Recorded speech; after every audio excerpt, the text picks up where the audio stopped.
Let us start with Namaste and Blessings, Unity Center of DC, my beloved Unity family. Thank you for, inviting me. I'm honored and grateful to be with you again, especially grateful because of the recent car accident that my sister Tracy and I were in, head-on collision.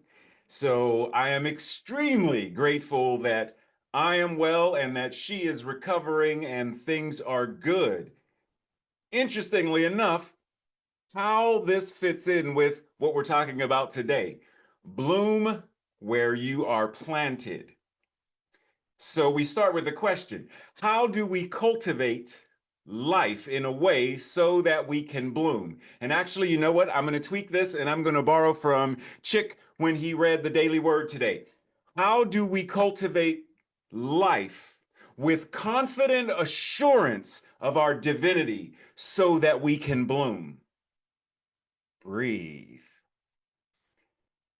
There's a lot of analogies we could use to talk about this, but I'm going to use one in particular that I don't do, but I like to watch: surfing.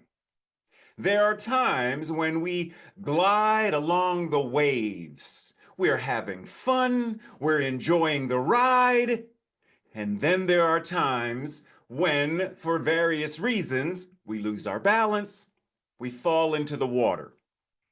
Now, sometimes we simply fall into the water and we swim, we regain control. And then there are other times when the force of the waves provides a great deal of resistance.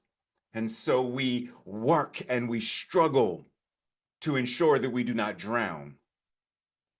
Now, there are a lot of things that we could look at in our lives as the waves: grief, anger, confusion, a diagnosis from our medical professionals, some form of physical harm, an addiction, corruption, and more. There are a lot of things that we could easily and readily identify as the challenges of life. And yet spring is our divine reminder that we get to rise again. No matter what is going on around us, we get to live based upon what is going on within us and as us, rather than what's going on around us. We have great examples of precisely how people did this. We can look at, why did the women's suffragist movement arise? As a response to women being oppressed and their power being suppressed. Why did the gay liberation movement birth out of police violence and more? Why were there people such as Frederick Douglass and Harriet Tubman fighting for freedom and liberation? The response to slavery. The civil rights movement, the response to a Jim Crow South. We have the examples. Viktor Frankl's book, Man's Search for Meaning, where he very clearly identifies how he bloomed where he was planted in the middle of a concentration camp, in the midst of the Holocaust. We have examples of how we can do exactly that. Live with the assurance that that which is our divinity is living, moving, and having its beingness as us, no matter what's going on. How many times have we seen a photo, or we might have been walking down the street, and we see the asphalt or the concrete, and it's cracked, and there's a dandelion peeking through, or there's grass growing. No matter what covers the earth, Gaia, Mother Nature, will not stay quiet. And so the earth shifts and the concrete cracks, and that which is beneath grows through. When we are suppressed and submerged and buried, how do we choose to access that same divinity and rise again? We know the story of Yeshua, Jesus, buried in a tomb, and yet he rose again. We have the invitation to recognize that Christ consciousness, the very power of that divinity, gives us the fortitude, the resilience, the wisdom, the intelligence, the whatever it is that we need in order to not just survive, not just to exist, but to truly live and to thrive. Spring, a time of rebirth, renewal, revitalization, and resurrection. A time where we get to live life to the fullness. And to borrow a quote from Margaret Atwood, in the spring, at the end of the day, we should smell like dirt. This spring, let us joyously dig into the richness of life and smell like D-I-R-T. Smell like dirt. Divinity, inspiration, radiance, and truth. We get to choose. Breathe. Now, if we are going to effectively learn and master this art of surfing, this art of blooming where we are planted, we have to ask ourselves and each other a couple of questions. What does it mean for me? What does it mean for you to bloom? What does that look like? In the same way that a rose blooms and a tulip blooms, they bloom differently because they are different expressions of the divine. How do you bloom? And what does it mean for you to be planted, not buried, planted? And if planted, what is the soil that you are planted into that you then bloom from? I would dare to say that one of the things that gives Nancy the capacity to share what she shares with us is there is this deep, rich soil of her soul, because she doesn't simply play music. No one who is a master musician simply plays music. That's a technician. A technician can hit the notes. An artist bears their soul. How are we showing up in the same way? We don't have a Baroque cello. How do we show up with the musical instrument of our lives, our hearts, our voice, the way that we show up in resistance, knowing the oneness of God?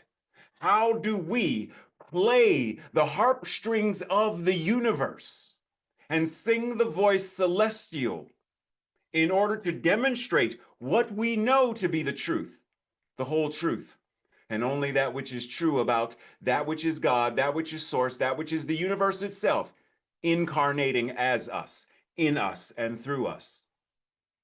You know, Myrtle Fillmore says in How to Let God Help You, sometimes the soul gets so anxious about what it wishes to do that it tends to neglect the body. Pause on that one. She said, what now? She said something about neglecting the body because of anxiety. Breathe.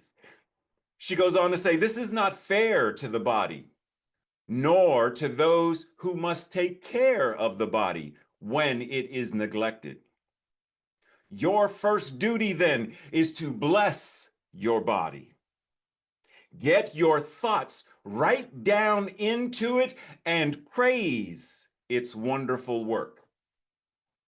Learn what your body needs and supply, arrange for the supply for those needs to be met. Now, we know what she's talking about. We may not use the words, that she's using, but what she's talking about is self-care. Do we have a mental equivalent of self-care? I'm sorry, Nancy, I'm going to use you as my example once again. I would venture to say that Nancy takes great care of her instrument. I would venture to say she doesn't leave it out in the rain. She doesn't leave it in a hot car. She doesn't walk off the metro and like, oh, shoot, it's on the blue line going to China right now. Darn. She takes great care of it.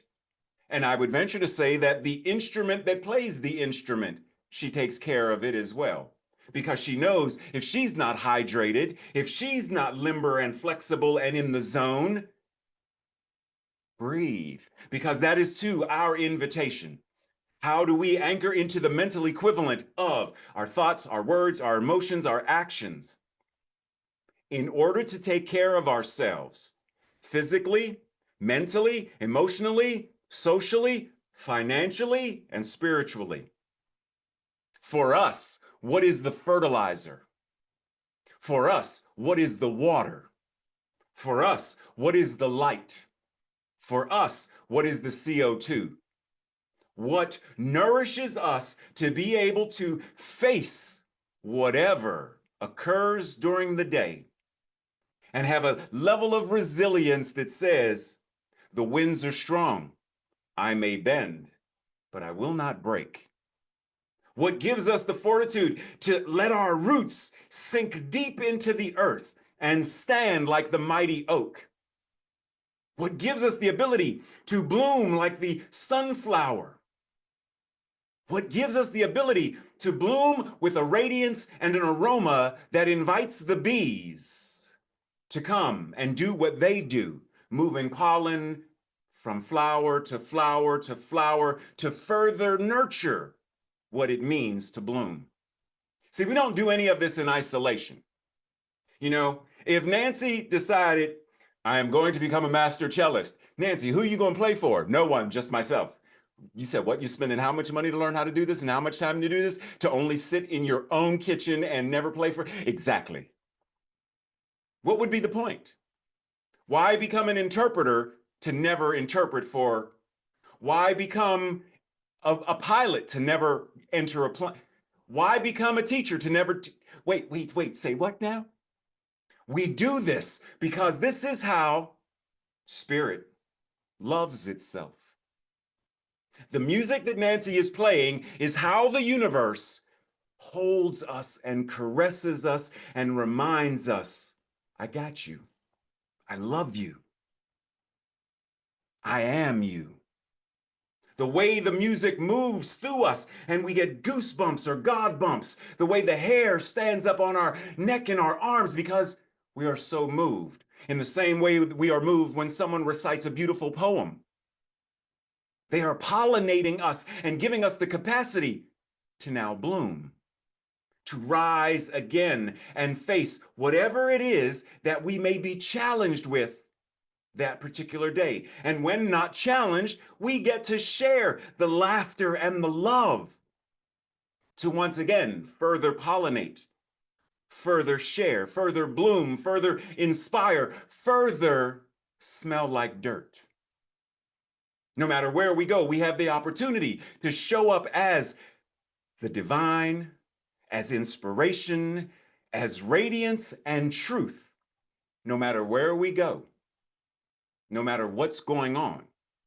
How do we anchor and remain, as Myrtle Fillmore says, be still, be still, be still. God in the midst of you is substance. God in the midst of you is love. God in the midst of you is wisdom. Let not your thoughts be given over to lack, but let this wisdom fill them with the substance of faith of God. Let not your heart be a center of resentment and fear and doubt. Be still and know that at this moment, it is the altar of God, the altar of love. Love so sure. Wait, you say so sure. Oh, back to that assurance of our divinity. Be so sure and unfailing, love so irresistible and so magnetic that it draws your supply to you from the great storehouse of the universe. Trust God. Trust that wisdom. Trust and prove and express that love. Be still. Is that what we're doing? Is that how we are showing up? Are we showing up in a way where she says, On the mountaintop, we receive new illumination, new inspiration, and insight into the providing law. Then we have a work to do away from the mountaintop.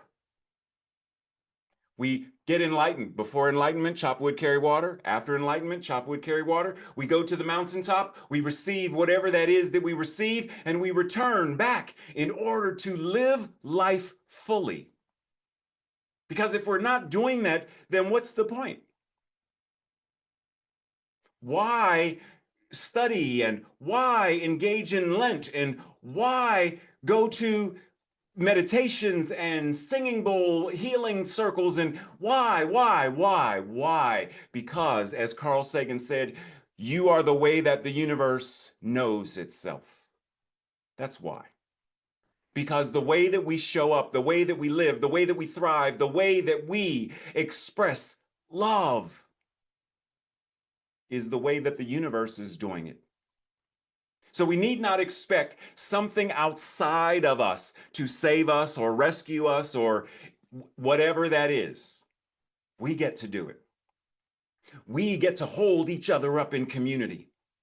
In the same way that, as we know, forests, beneath the surface, there's a mycelial network of how the mushrooms and the roots and the trees, and they all communicate and they all support one another. But on the surface, it looks like one tree, or one bush. But beneath the surface, they are all connected. The infinite oneness of the network. God is one. We may look around and see Sarah and Jan and John and Ray and Chick, but beneath the surface, we see God, we see love, we see spirit. And so how do we now communicate through that network of oneness? How do we, taking that invitation, show up? There's a Unity minister, Reverend Kelly Isola, who said in an article, service was always part of the journey. And in referencing Myrtle Fillmore, she says that Myrtle says, I speak the truth and I make the world wherein I walk. I speak the truth and I make the world wherein I walk.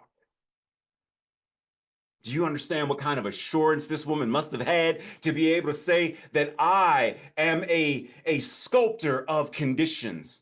Conditions don't shape me. I shape them. Clay doesn't show up and then go up to the potter and be like, I'm going to turn you into a vase. No, you're not. This is not the way it works. The sculptor molds the clay into whatever it is. But as Michelangelo once said, oh, I don't sculpt angels, or I don't know. What I do is see the angel in the stone, and I chip away everything that is not the angel until only the angel is left. We are sculptors of. Chip away everything that is not like love. Chip away everything that is not like the assurance of your divinity. Only leave that which is the divine expression of all that God is as you, and then show up in the world that way. Reverend Kelly goes on to say, in Myrtle's words, so are you doing that which brings you closer to the expression of life, to that goodness? Because we need to be good for something in this world in which we live, this world where we are creating. We need to be good. As Emma Curtis Hopkins would say, my good is my God. And when we allow that goodness to be the truth of our being, no matter what we are doing, no matter where we are going, to say, I make mistakes, but I'm still the goodness of God expressing. Sometimes I make a wrong note. I'm still the goodness of God expressing. Sometimes I fall into the habit of lack and scarcity, but I am still the goodness of God expressing. But sometimes I am still the goodness of God expressing. That truth cannot be changed no matter what. No matter what, that is the truth of our being. So what are we doing with it? How are we allowing that truth, that assurance to show up in us, through us, and as us, no matter what? Breathe. Just a real quick before we go into our thoughts or prayers. Since I mentioned it at the beginning, and I don't know how many of you know that this even happened, but on March 16th, Tracy and I, while leaving the Unity Spiritual Center, coastal Delaware, we were driving home and there was already an accident at this one particular intersection, Coastal Highway and Hudson. And as we were slowing, approaching the stop sign where the accident was, a car came the other way and instead of turning into their lane, turned into our lane, full speed, head-on collision. Because there was already an accident at the scene, there were already state troopers there and firefighters there who saw the accident happen and ran over to us. And what they communicated to me was they ran over to us expecting to, because they've seen accidents before, at less speed. They were expecting to see blood and broken bones. They saw neither. And so what they said was, you two are extremely lucky. Now, the first time I let it go, but the second and third time I heard it, we're not lucky, we're blessed. How do we show up even in the midst of great calamity? How do we show up when we watch the news or something on social media about some new whatever executive order or something? And we are so grounded and so assured of our divinity that none of that can cause us to wilt or fade away because we know who and what we are as divine incarnations of the One, Christ consciousness, the infinite I am, showing up as us. Breathe, and we sing. And so we breathe. We breathe and we enter into that space of infinite awareness, remembering that we cannot re-breathe Saturday's breath. We cannot pre-breathe Monday's breath. We cannot save a breath for a rainy day. Simply this divine inhalation and this divine exhalation anchoring us right here and right now.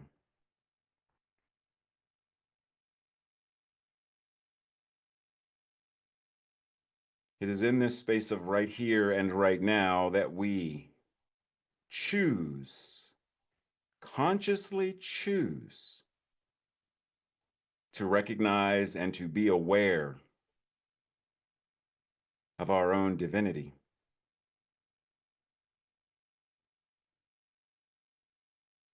And from this awareness, from this recognition, we develop greater confidence and assurance. The assurance that says, I know that I am whole, perfect, and complete, even when something shows up, something happens that does not appear to be wholeness, perfection, or completeness. We know the truth no matter what. We embody the truth no matter what. We express the truth no matter what.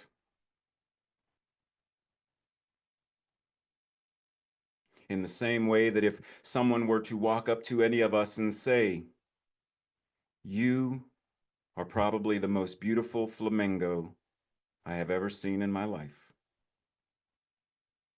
In the same way that none of us would question and doubt, or question and wonder, or question and, am I a flamingo?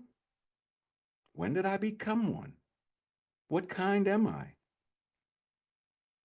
We do not question the truth. We know who and what we are.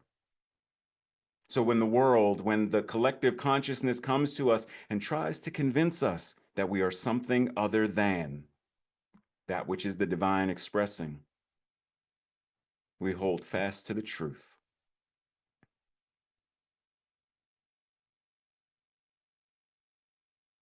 as it says in Sanskrit, Om Tat Sat. I am that. I am that which is all that there is. Very similarly, we may remember in the Hebrew, I am that I am, which I was told with a more accurate translation is, I am that which is ever becoming more of itself. So we breathe and allow that which is the infinite I am to ever become more of itself as us, right here and right now.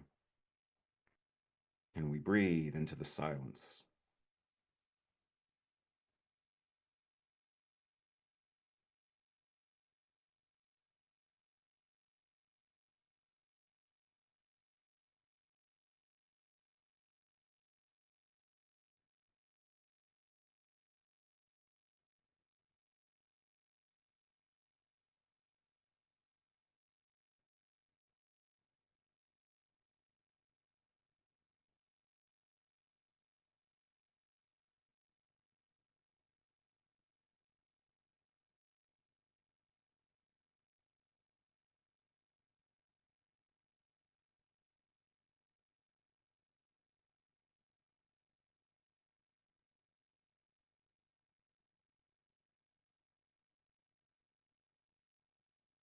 And as we breathe,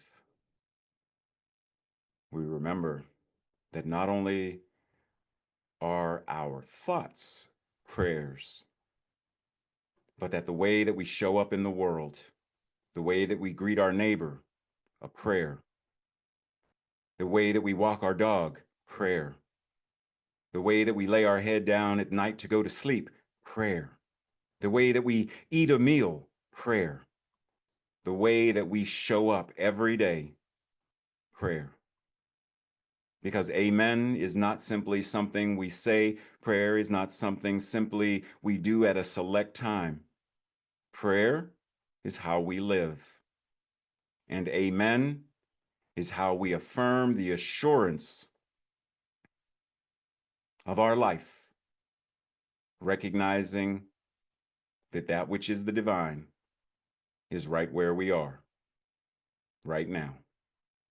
And so it is.